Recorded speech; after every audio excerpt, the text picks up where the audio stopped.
Marsha Barucha to come and share and answer questions that we compiled from the entire student body. So we'll be going through a list of 14 to 15 questions. Matthew Weeder will be moderating to keep this orderly. And at the end of the 14 to 15 questions, we'll see what time it is and then open the floor to questions if time permits.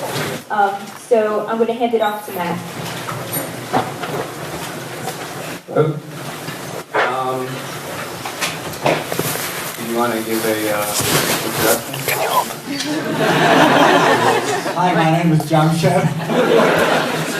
Let me just say how thrilled I am to be here. Tomorrow will be the end of my first 4 months at Cooper Union. It has been the most exciting 4 months, I can tell you, of my life.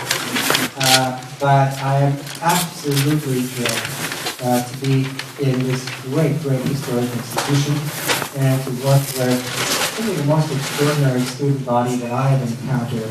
I've found students, you all, to be committed as no other group of students I've ever seen. I spent some time in the Cape with our student athletes, teaching a class.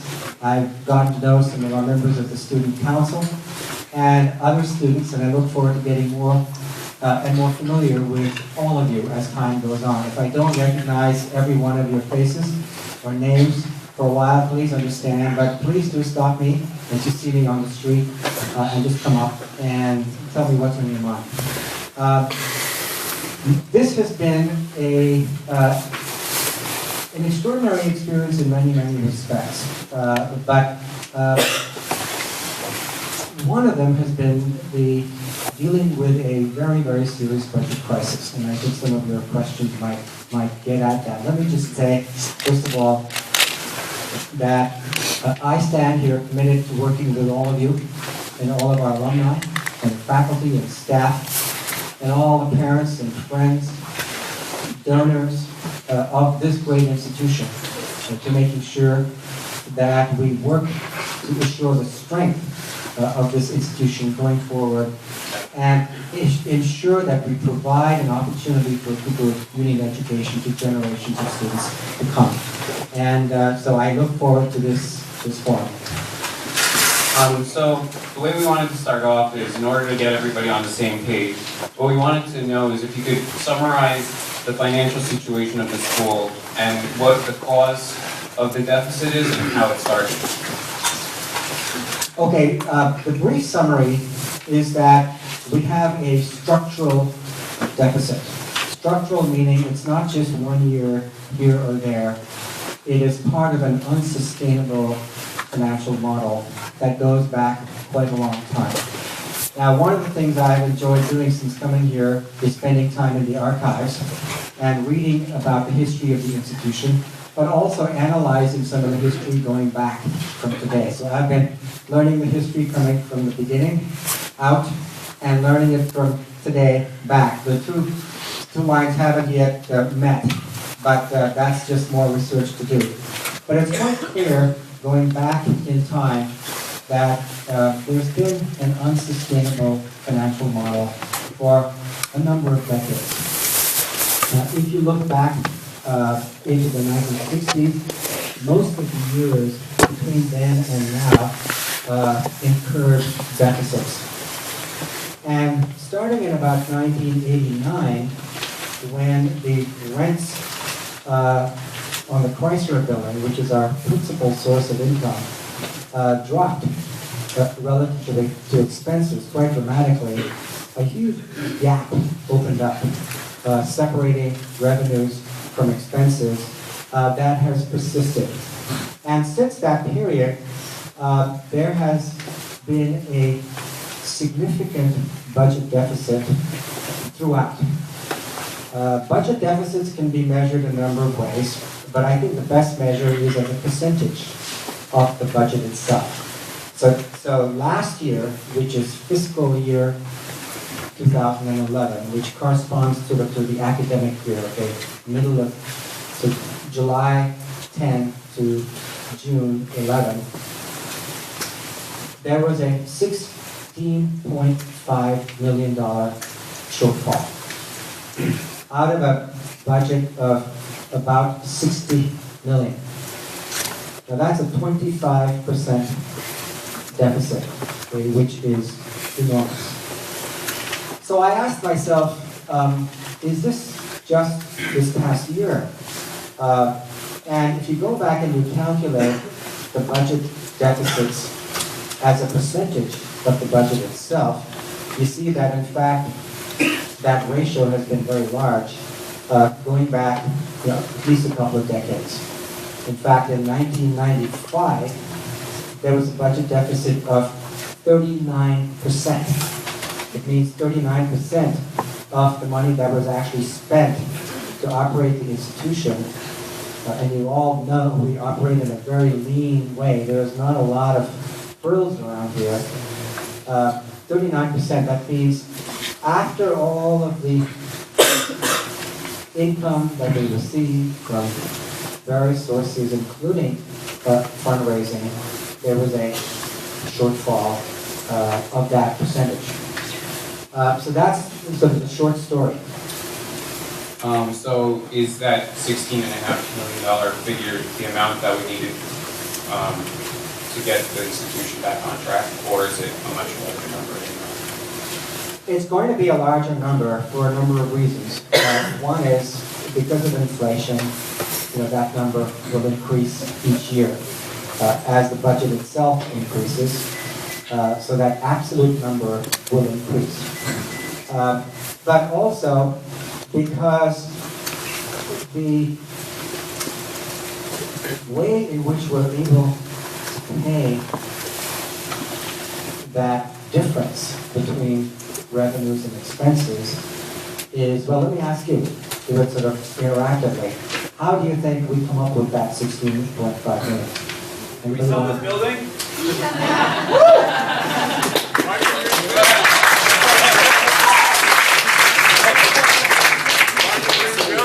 This white elephant. Right? Why did we build this white elephant? Why appointed trustees need to resign immediately?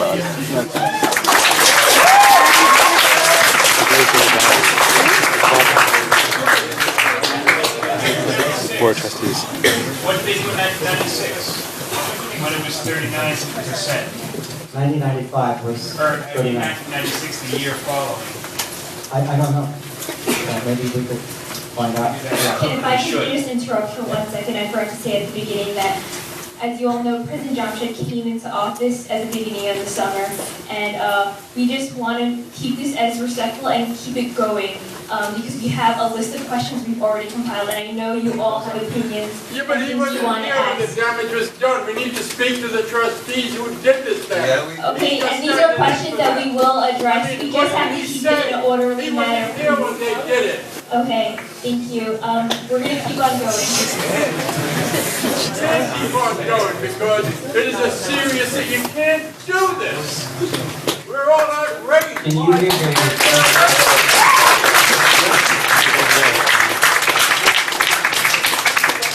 It's a separate point. I agree. I'm an alumni. I graduated in 2000. I, like many people, are very upset about everything that's going on. But obviously, we are not trying to lay the blame at your feet. So I think just as a separate point, certainly all the alumni would like a meeting with the board of trustees. Here, here. Would like to see.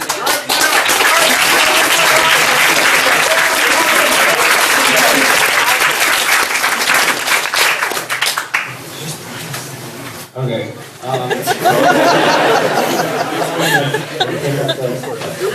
The reason they're millionaires on that board is so they can write a check when they make a mistake. Okay, so I guess the big issue that people are wondering right now is why the building was built if we didn't have the money for it.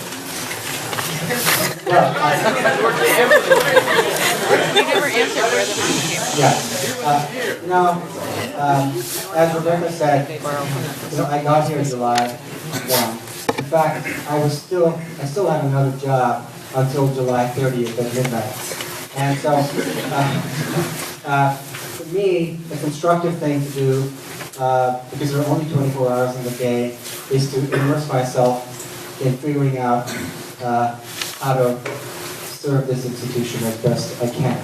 I think that, if there are questions about the past, they are legitimate questions which ought to be posed, in ways and forms that certainly we can,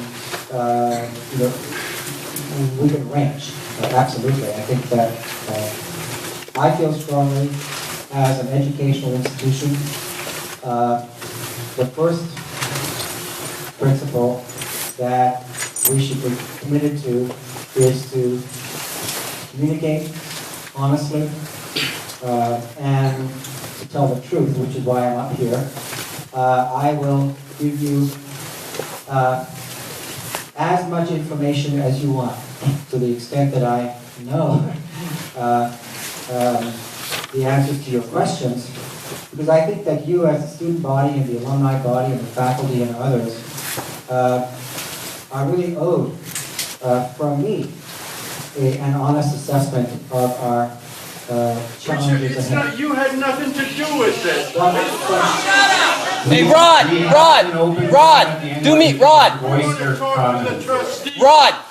do me a favor. Let him talk. Okay? Let him talk, Rod. Let him talk.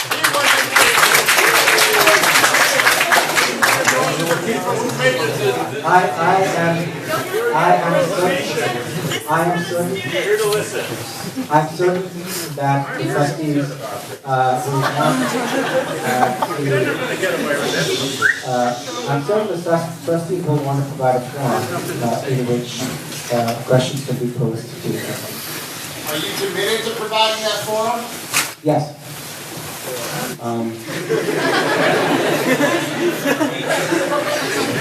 We were wondering as students if you could please give us as detailed a breakdown of the annual budget as you can, how money is given out to each school, administrative costs, etc. Thank you. And here I'm going to defer to my wonderful and very talented Vice President of Finance and Administration, T.C. Westphal.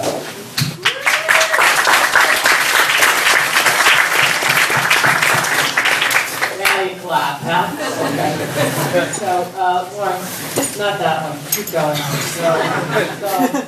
Go. All right. So, let's start here. There's a lot of different ways you can look at the budget. You can look at natural accounts. You can look at functional accounts. These are the functional accounts of the college. And I'm going to pop up here. Zoom in. Can you make it any bigger? Voila. All right, so the total...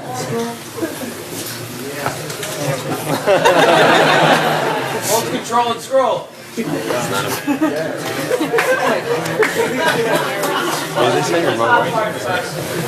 can see this is the fiscal year 2011 and fiscal year 2012. Operating expenses and then other demands on cash I've included here, which is a little bit different than just a straight operating budget. But let's just scroll down quick to the total here, right there. So you see, these are the total educational and general expenditures, about 46 million. And that is made up by these various departments. The School of Art is about $4 million. Architecture is 2.6. Engineering, humanities. I mean, you can read through them and you can see how the various functional areas, what their share of the budget is. Now, I want to just go down a little bit further here. 1 million. I'm going to come back to this, so I'll give you a different cut so you can see. I mean, I know everybody's talking School of Art gets this much of architecture.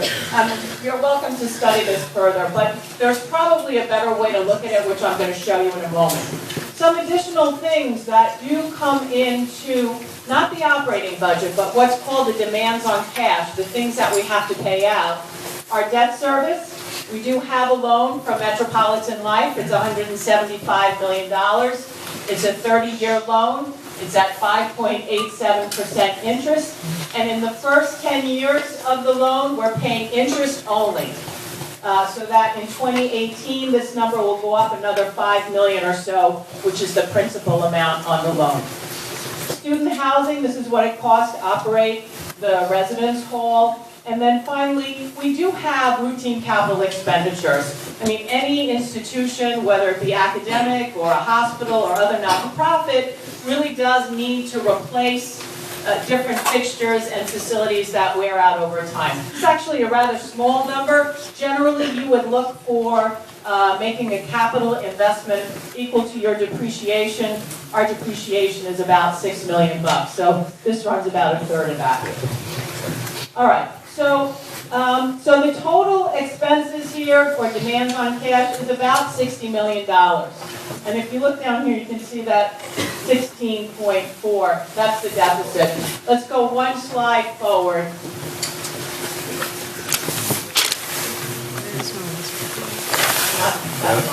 So, might I just ask a question? Sure. The mortgage that's taken out in 2008, it's $175 million.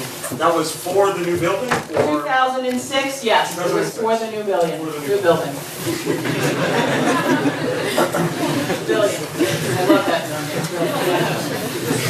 I just wanted to give you a glimpse of this. I know your interest is in an expense, but it's probably of value for you to understand where our revenue comes from, right? There's an overflow crowd outside that wants to hear this, and the guard won't let him in.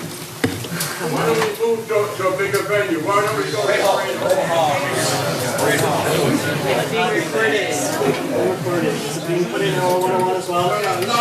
Can we keep it quiet, please? So, just so you have a glimpse of where the revenue comes from, Lawrence, pull it down a bit, please. As you know, the majority of our revenue comes from our real estate holdings. We don't get jillions of dollars from the Chrysler Building, as everyone seems to think. This is actually what we get.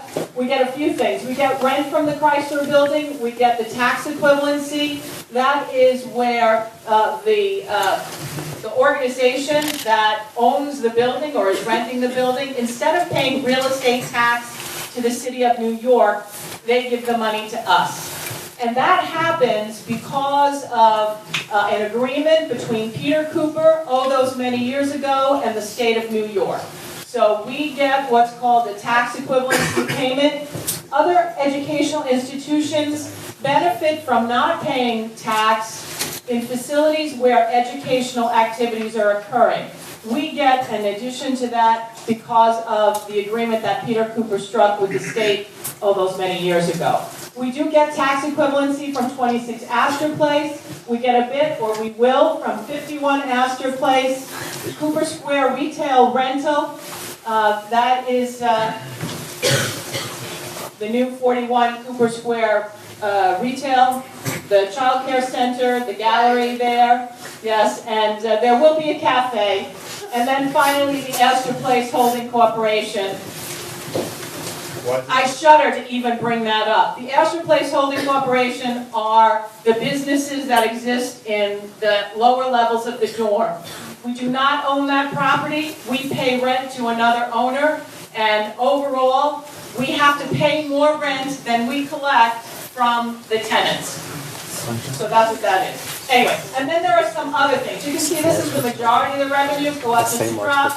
These are small things, fees, Bundy aid. The total there being the annual giving. This is the Alumni Annual Fund, a really important part of our revenue stream. So we're very grateful to the alumni for raising those funds. You can go down a little bit further. Student housing, we do generate income from student housing. Lots of times people think, oh, you just lose money, what do you do that for? That's not the case. On a direct basis, we make money. Certainly there are times where we have to put capital improvements in, like, the new water heaters we put in a couple of years ago. And then we get income from our endowment. This is the standard for academic institutions. Most academic institutions that have an endowment do take about 5% annually from that endowment and invest it in their operation. So that is what we call the spending rate. But the deficit that Jamshed spoke about is in excess of that, and that also comes out of our endowment. So it's really pulling down the total value of our endowment. I'm going to show you one more thing, and then I'll be done. If you could show me up again. Up. No, slide up. Left arm. Okay, I wanted to just show you this. So most of the expenses of the college go to two areas, salaries and benefits. That's the salaries of the faculty and the employees and the benefits. Medical benefits, life insurance, workers' comp, pension. That is really the majority of where our dollars are. You can see the salaries are 24 million and change, the benefits another 9. The other big areas are the general and administrative expenses. You know, a lot of times they say, oh, get rid of all those people at 30 Cooper Square. We don't need them, right? We don't need them. But in fact, we do, because legally we're required to do a lot of things like audits and banking business. So all of those things add up. And we do actually have to pay for the management of our investment portfolio as well. Those are the kinds of things that go into general and administrative expense. When you look at our overhead, you're looking at the things that cost us to run our business. The utilities, the heat, the cleaning, the security, all the things that make up the bills that we have to pay as an institution. When you look at it this way, it gives you a different perspective, because you can really see, I think, where the dollars go to. Whether we like it or not, this is actually how all the dollars lay out. Did you go up just to drop once? And this I've actually put in the total debt service here so you can see that. This student aid here does not account for the full tuition scholarship, which is equivalent to about $37 million. And that's it. Is that all right, Matt? Thank you.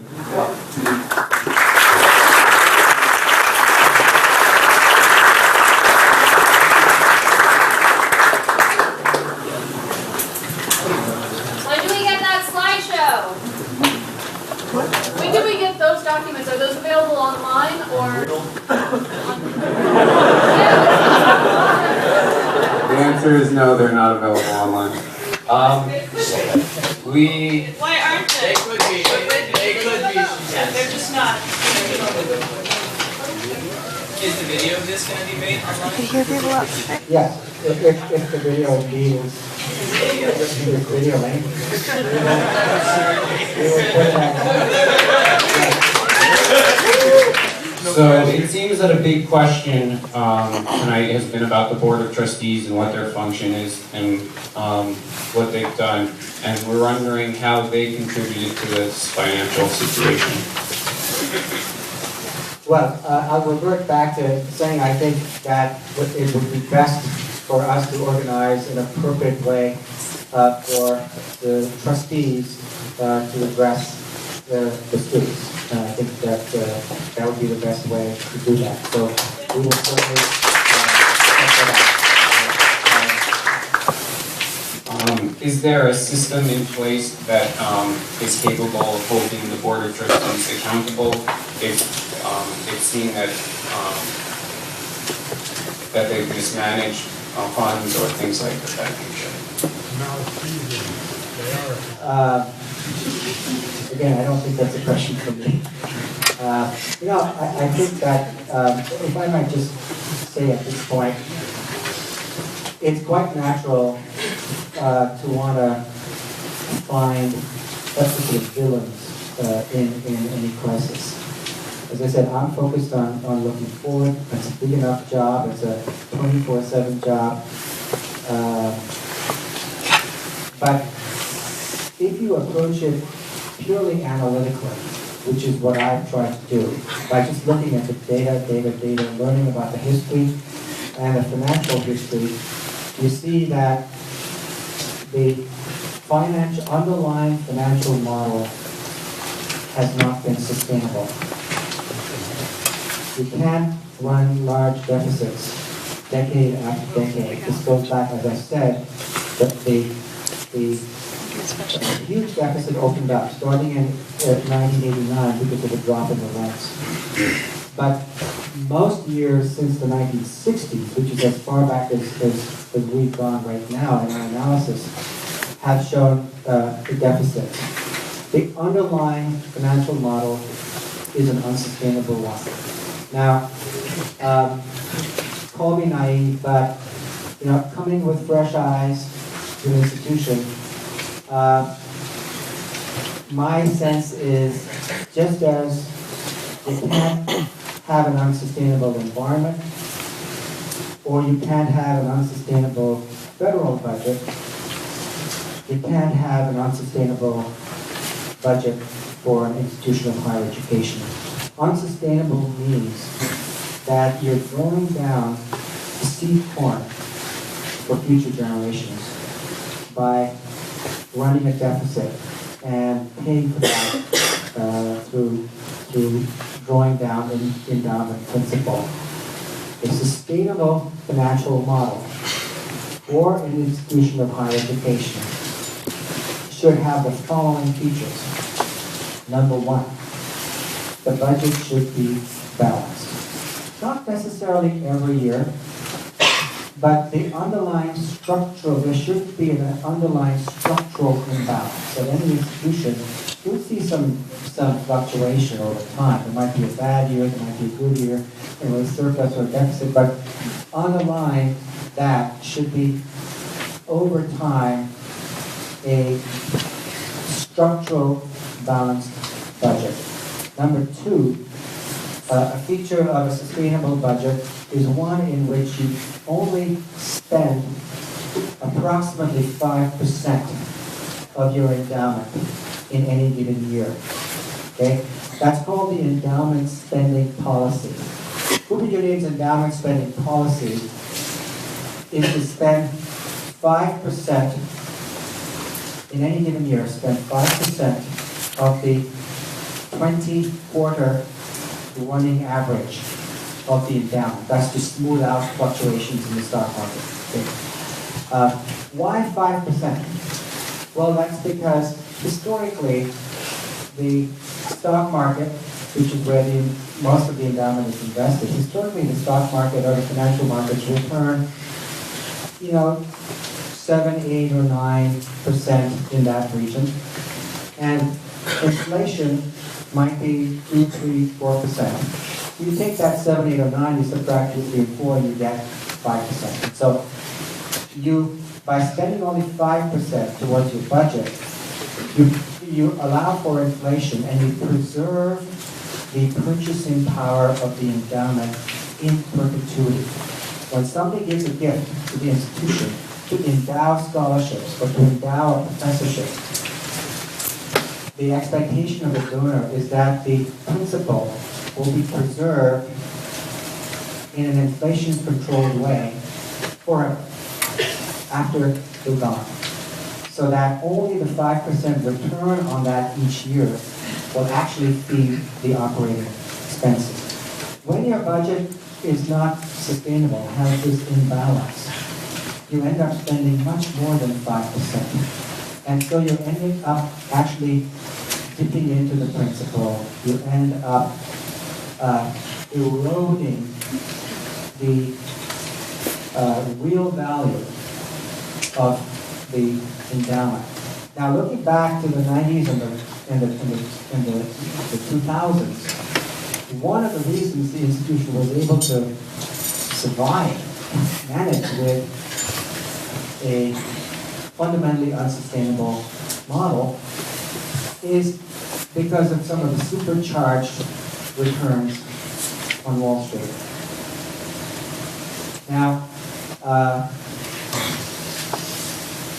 some of the supercharged returns on Wall Street were, as we all know, generated by some dubious financial practices.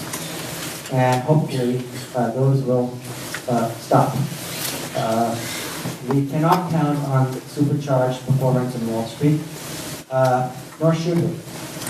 And we are in an environment now when not only are we not seeing supercharged performance, but we're seeing static performance. In fact, down about 7 points this calendar year. So over a couple of decades, the drawdown of the endowment was being compensated by these huge returns, that Wall Street was generating. Well, that's gone. And now we're resting on the fundamentals, and the fundamental underlying model is unsustainable. As your new president, I have a responsibility to you, but I also have a responsibility to all future generations of students to make sure that we preserve the seed corn, which is the endowment, and not throw it down. So it is a top priority that however we do it, we must find a sustainable underlying financial model. That means one in which budgets are balanced and in which we do not draw down more than 5% of the endowment. Now we can extract some savings from the expense side, but they're small.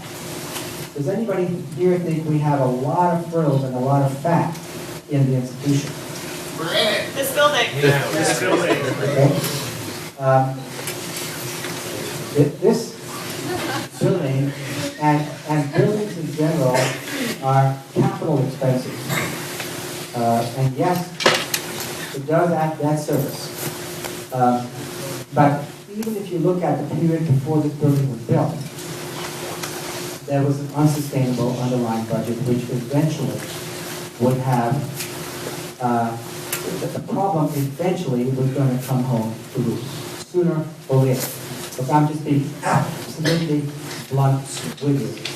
And it's quite possible that there will be those who are not pleased with my telling the truth about this. But that is a fact. The revenue side of the equation is simply too low. And let me just take this opportunity, if you don't mind, to say that no decisions have been made about possibly altering our scholarship policy. And no decision is going to be made in the next weeks. I am here and now announcing the formation of a task force, a revenue task force, which will consist of alumni, student representatives, one of the ad chairs from each school, and we'll have to figure out, who it is. Maybe one can be on it and the other an alternate. We will bring some of our alumni who have a lot of financial expertise and who themselves have been generous to the institution to get involved with it. We will have on it some key people. And the task force, I will charge the task force between now and early spring semester with receiving all of the ideas that I know you all are generating about what we might do to raise revenues, analyzing those ideas, and yes, analyzing what it might mean to alter our scholarship policy, but keeping in mind that that should be altered only as a last resort. However, Could I just state that I think that the consideration of slashing our core ideals Can you speak up, please? is an idea, but we cannot, there's no point in preserving the finances of the school if we can't preserve the core ideals. yeah,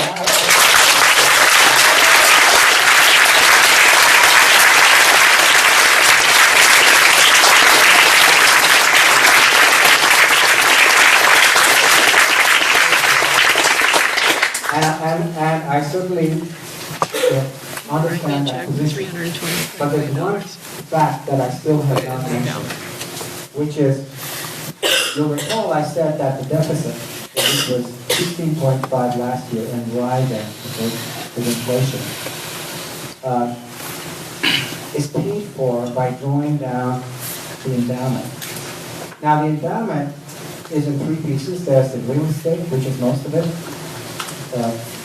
And then there's the financial portfolio, which has two pieces. One is called the restricted endowment, which we're not allowed to draw down. This consists of gifts to the endowment, which are to be maintained in perpetuity, like endowment for scholarships, endowment for faculty salaries, endowment for various kinds of things. And then there's the unrestricted endowment. The total of the restricted and the unrestricted is currently stands at, or as of a few days ago, $120 million. Of which only $50 million is in the unrestricted endowment.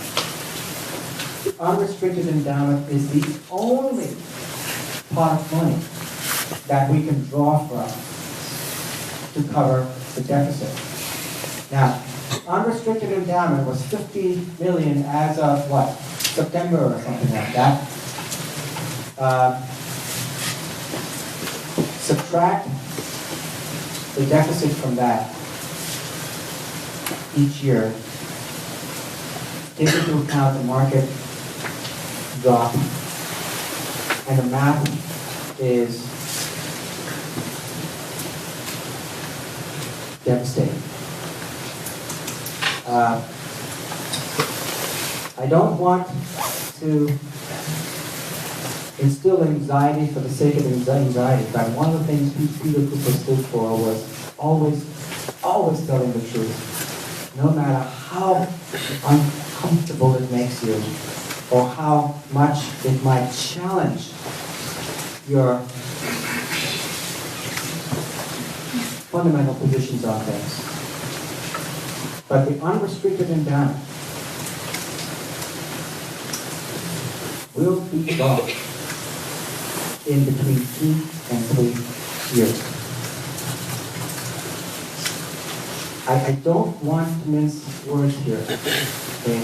The unrestricted endowment is the only pot of money left, and is being drawn down by the equivalent of the deficit. It is expected to be zero in between 2 and 3 years. Okay? I don't stand here before you because somehow lightly I came here and thought, oh, it would be nice to charge tuition. I love this stuff about free, education. I'm here before you because the very survival of this institution is at stake. And I have a responsibility to make sure that we keep this institution not only alive, but available in perpetuity. And that takes a sustainable budget. We do not have a sustainable budget. The institution is imperiled on a very, very short time scale. And I will not be the president to shut this down.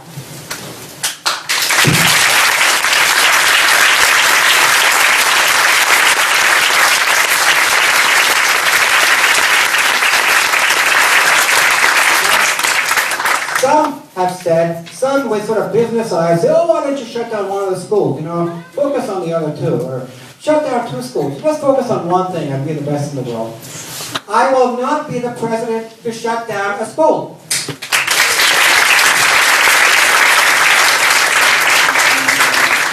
It sounds like what's in peril is the institution's financial stability, not the institution's ideals. So if the institution's ideals become compromised, then that is what's going to be in peril. We can't let that happen, otherwise they die with the institution. That's why the task force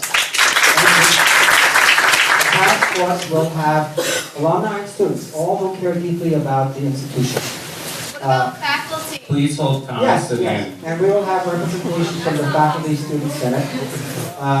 And the task force will be charged with taking, from now until early spring semester, I have to figure out what date we need this by, to receive all ideas that are being generated among our constituents about how we might generate revenues. But because we have such a short time frame, there's going to have to be action. So the task force will be charged with recommending a stream of revenue over and above our ambitious goals for fundraising that we already have baked in, and I'll be happy to talk about the percentage of the budget that goes into fundraising and that can be reasonably expected to be raised from fundraising. The task force is going to have to come up with models for generating revenue according to a schedule. And the schedule that I've estimated, it won't prevent us from losing the unrestricted endowment in 2 to 3 years. That is lost. Okay, it is gone. When that goes, not only do we lose the ability to actually draw cash from anywhere, but we lose the interest on that principal. There's no more 5% to pay out of that because it's gone. So the actual deficit goes up. Okay? We will have to find a way to form a bridge between that point and when we have a sustainable budget. Okay? And that might involve borrowing money. It might involve trying to restructure some of the credit we might have. But either way, there are no assets left for the institution to sell, nor is it a good idea to try to balance a budget by selling assets. So we will have to find a way to bridge. And what I estimate is there will need to be, because that bridge, financing that bridge, coming up with money just to balance the budget in the intermediate years will increase the deficit. We will have to come up with a schedule that goes something like, in fiscal year 14, $7 million, fiscal year 15, $7 million additional each year until we level off in fiscal year 17 at about $28 million per year of reliable, predictable new revenues to finally, for the first time in decades, establish a financial model that's truly sustainable when you spend only 5% of the endowment and you can start building up endowment again for future generations. And this will be the charge to the task force. So, aren't the trustees supposed to be the task force? Yeah. Please hold the comments. task force will actually not have trustees on it. I think it's best if we just have... If it came to the point of charging tuition, how much would tuition be? And how would this affect the tax equivalency?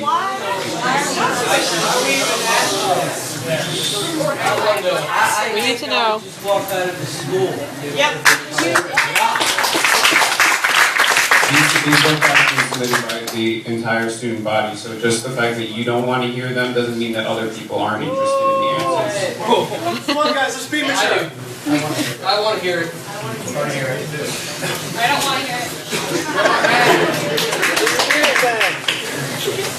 You have an answer. People outside who want to get in. If tuition had to be charged, how much would it have to be for, and how would this affect the tax equivalency rate? Okay, the first part, there's no decision on that. That will be the job of the task force to come up with models. If you want us to simply, figure it out and impose it top down, we can certainly do that. I think it's much healthier for the institution, for alumni and students to be involved in assessing the data and assessing the various models by which you do that. And certainly one of the priorities will be to reaffirm our commitment to access for those who can least afford it.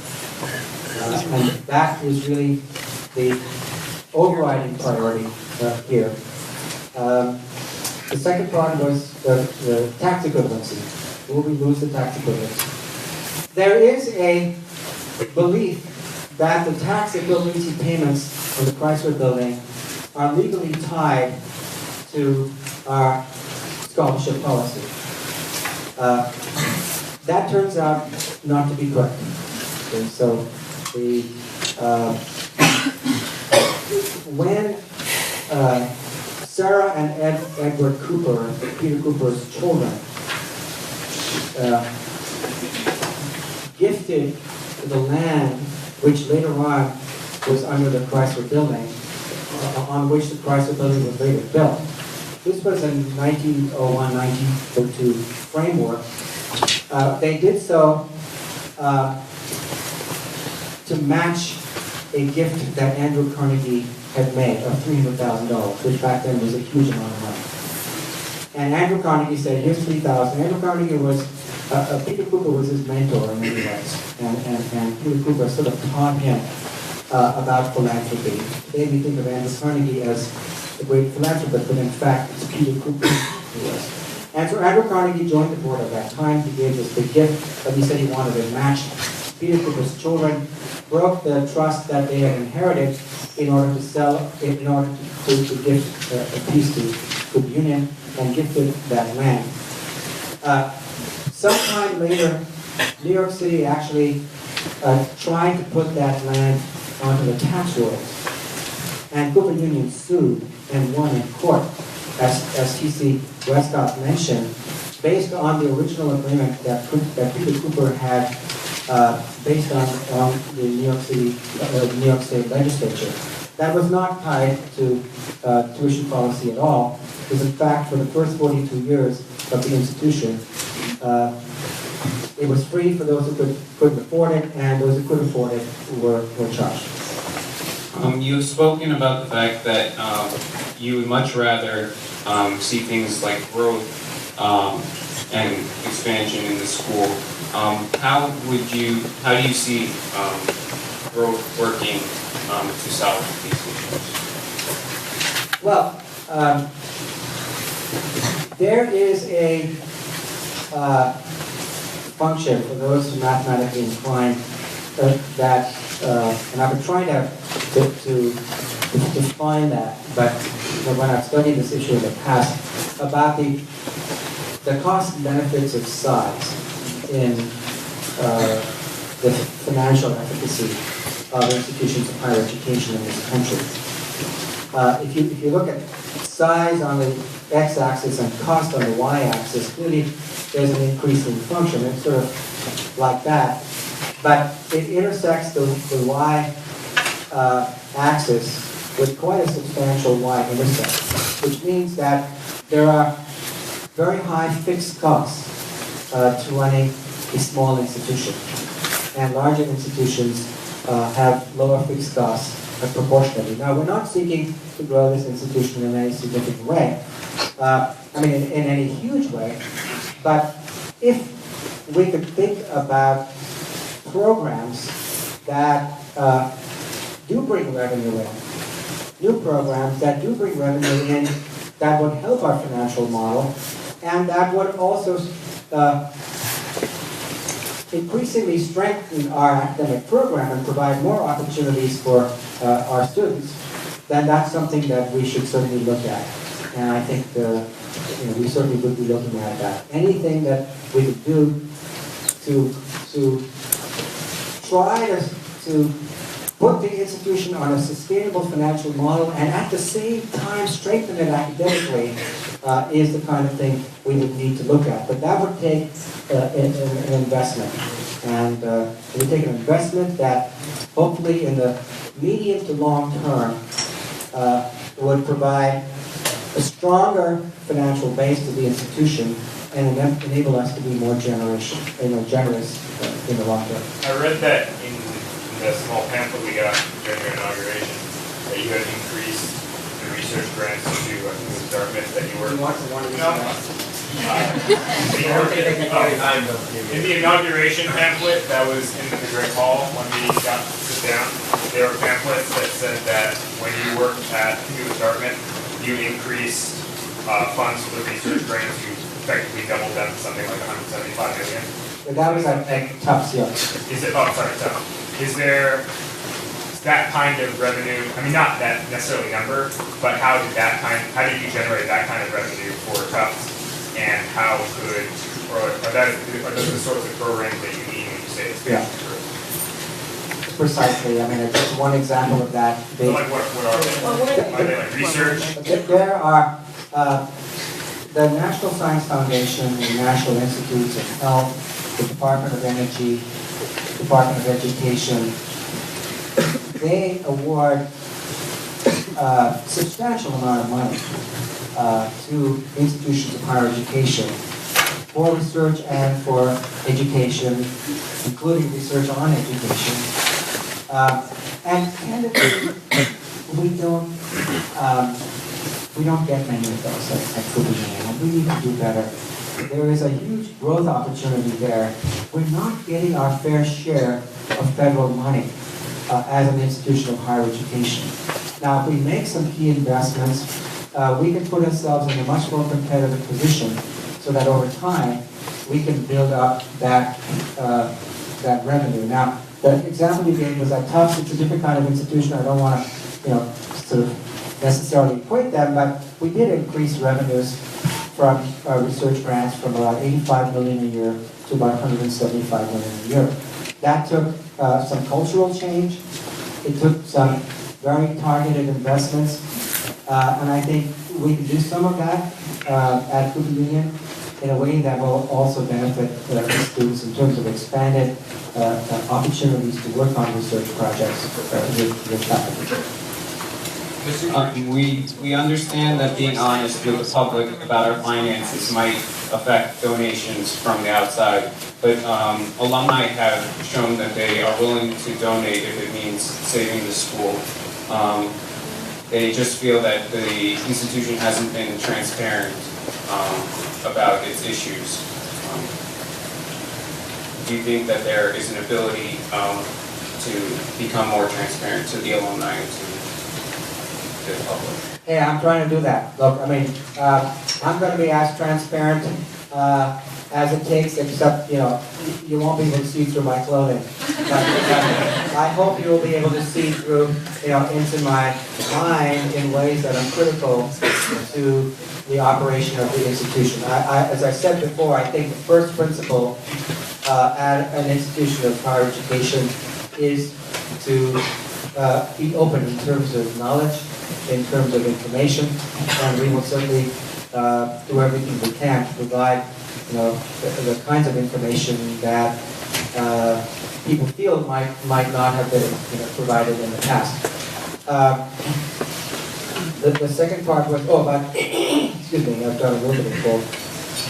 Alumni donations. Yes, I have heard from alumni. I had breakfast just a few days ago. PC and I had breakfast with some of our successful alumni in the financial sector, very, very committed to Cooper Union, who had been generous to Cooper Union. But the first question they asked, first time we met them, was, you need to be more transparent about your budget if you want to sort of bring us along in terms of our philanthropy. And we assured them that we would do that, and so we organized a session. TC went through the budget with them. They were able to understand all the numbers, which they figured out very quickly. And that group has already now become very engaged and wants to be helpful to us, not only personally in their philanthropy, but certainly using some of their expertise in finance.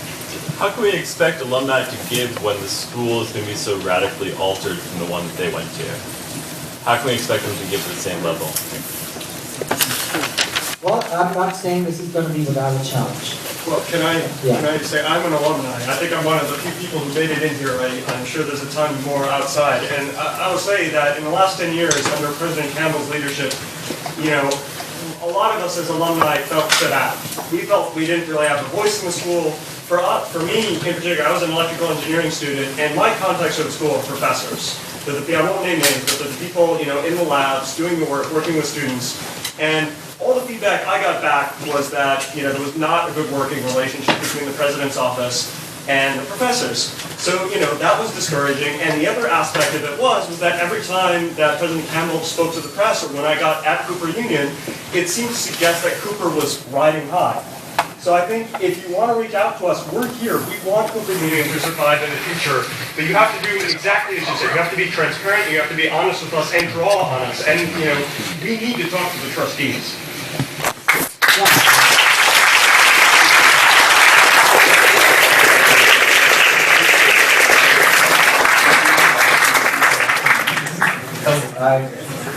I agree with everything you said.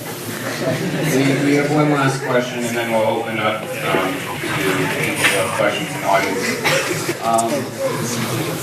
When CUNY decided to start charging tuition in the middle of New York City's financial crisis in 1975, its prestige and the people who ended up applying to the schools significantly dropped. While Cooper may not have been founded on the principle of free tuition, it has become well known for it, and that's what it stands for now. How do you see yourself preventing what happened at CUNY from happening at Cooper? I'm not charging tuition.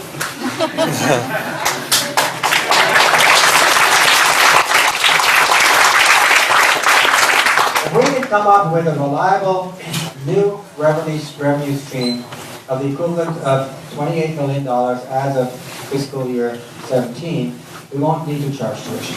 Okay? But let's try to do that. I mean, we can pool all of our ideas, and there's a lot of brain power in this room and among our alumni, and we will do this. And the task force will be soliciting all ideas, and we'll be analyzing and costing them out. Let's try to find every single possible method of doing this without charging tuition. But I do want to be sure that we don't have a fantasy plan. Guys, we have run out of time. I wish I could say we have 5 years, 10 years to figure this out. We don't. I just told you how long we do. Okay? You're scared, I'm scared too. But I'm confident that putting it all together, we can figure it out. But it's not going to be enough to say, oh, why don't we just call Bill Gates, you know, or Warren Buffett. Yeah, this is what I hear all the time. We will call him, and we will call Warren. But a lot of other people are lined up outside their office too, and that's not a plan. That's a fantasy. That's a hope. If they do come through, great. Okay? We'll be free tuition for another 50 years. All right? But that's not a plan. Now, on fundraising, there are a lot of myths. There's fundraising that goes towards alleviating the deficit, and there's fundraising that does not. Most is in the latter category. Why? The fundraising that goes on in the phone-a-thon or in the solicitations that go to alumni goes towards what's called the annual fund or annual giving. Okay? That does go straight to the bottom line. And so the more annual giving, the smaller the deficit. But the annual giving number is what? About 2.1 million. Now, that should go up. Alumni should give more. And more you should give. Okay? Only 18% of alumni give anything each year. That number should go up. And the 2.1 million should go up. But it's not realistic to expect that number to scale to the size of the deficit. No institution, even the institutions with the most well-oiled fundraising machines, cannot and do not scale up. In this case, you'd have to scale up from 2 million, 16 million, eightfold in a matter of a few years. Even the best fundraising operations, the institutions like Dartmouth, which I'm familiar with, expendable gifts, which are gifts that go to the bottom line, account for only 9% of the budget. And this is with 60% of the alumni giving, as opposed to 18% at Cooper Union. So we can get that at Cooper Union. This 2.1% accounts for 5% or so of budget. I'm not sure my math is right here, but it accounts for a small number of percentage of the budget. And we will increase that, and we hope that alumni will in fact respond, and we believe they will. But in order for us to save this institution, whatever methods we come up with have to reliably scale up to the size of the problem. And the annual fund is not reliably going to do that. It's just not going to do that. Now, let me just finish. The big gifts, the so-called 7-figure